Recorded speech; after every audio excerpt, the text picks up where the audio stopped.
When does a boy become a man? It happened to Rob Peck when he was 13 years old.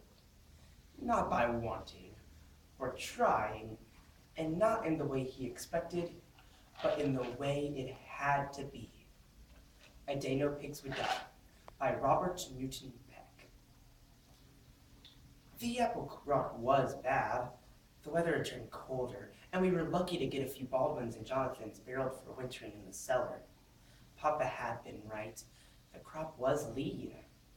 Twice Papa had seen a buck and several doe upon the ridge, but each time he got his shotgun and shells ready, the deer were gone. Jacob Henry's father got a buck. So did Ira Long. One of the men who farmed for Ben Tanner got a doe, but Papa didn't have a deer rifle, only a shotgun with ball loads. He had to get close for a shot. He still hunted early, almost every morning, hoping to get a buck deer before it was time to go to work.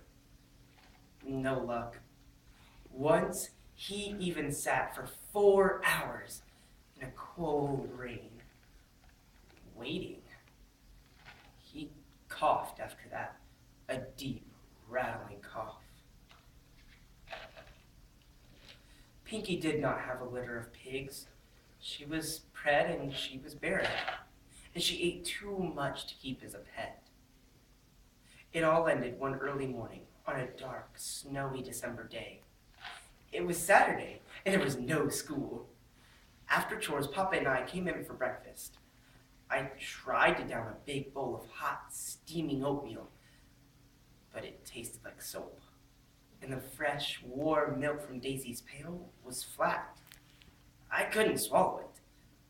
Papa just sat at the kitchen table, fingering a pipe he couldn't smoke and looking at a breakfast he couldn't eat. After breakfast, Papa got up from the kitchen table to look through the window. When he turned round to me, his face was sober. "Rob, let's get it done." I didn't ask why. I just knew. I followed Papa out to where we kept the tools, and I stood there watching as he sharpened the knives on the wheel. I went outside with Papa to Pinky's house. "Come on, Pinky, it's morning," I tried to say in a cheerful way. She came to me, her curly tail moving about like it was glad the day had started. I got down on my knees in the snow and put my arms around her big white neck. "Pinky, try and understand. If only Papa had gotten a deer this fall, or if I was old enough to earn money, if only..." "Help me, boy. It's time. Back away." But Papa, I don't think I can." "That's not the issue, Rob. We have to." Standing up, I moved away from Pinky. I saw Papa get a grip on the crowbar and raise it high over his head.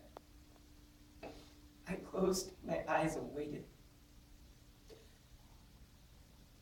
I waited to hear the noise that I finally heard. It was a strong, crushing noise that you only hear when an iron stunner bashes in a pig's skull. I hated Papa at that moment. I hated him for killing her. For every pig he ever killed in his lifetime. "Hurry," he said. I opened my eyes and went to her. I helped roll her over on her back, holding her 2 forelegs straight up in the air. With his left hand, Papa pushed her chin down. His right hand held the blunt knife with the curved blade. I wanted to run and cry and scream, but I just stood there, helping to hold her kicking. The ground beneath our feet was spotted with hot pig blood, pumping out of her and steaming on the cold snow. At last he stopped, pushing me away from the pork and turning me around so as my back was to it. He stood facing me, and his whole body was steaming wet with work. I couldn't help it. I started thinking about Pinky, my big, sweet, clean, white Pinky, who followed me all over. She was the only thing I ever owned, the only thing I could point to and say, mine. But now, there was no Pinky. Just a sopping red lake of slush. Oh, Papa, my heart's broke. So is mine, but I'm glad you're a man. I broke down, and Papa let me cry it all out.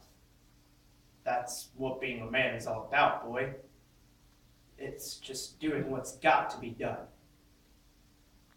I felt his big hand touch my face. And it wasn't the hand that killed Hawks. It was almost as sweet as Mama's. His hand was rough and cold, and as I opened my eyes to look at it, I could see that his knuckles were dripping with pig blood. It was the hand that had just butchered Pinky. He did it! Because he had to. He did to and had to. And he knew that he'd never have to say to me that he was sorry. His hand against my face, trying to wipe away my tears, said it all. I couldn't help it. I took his hand in my mouth and held it against my lips, pig blood and all. I kissed his hand again and again, with all its stink and fatty slime of dead pork, so that he'd understand that I'd forgive him, even if he killed me. I was still holding his hand as he straightened up tall against the gray winter sky. He looked down at me, and then he looked away. With his free arm, he raked the sleeve of his coat across his eyes.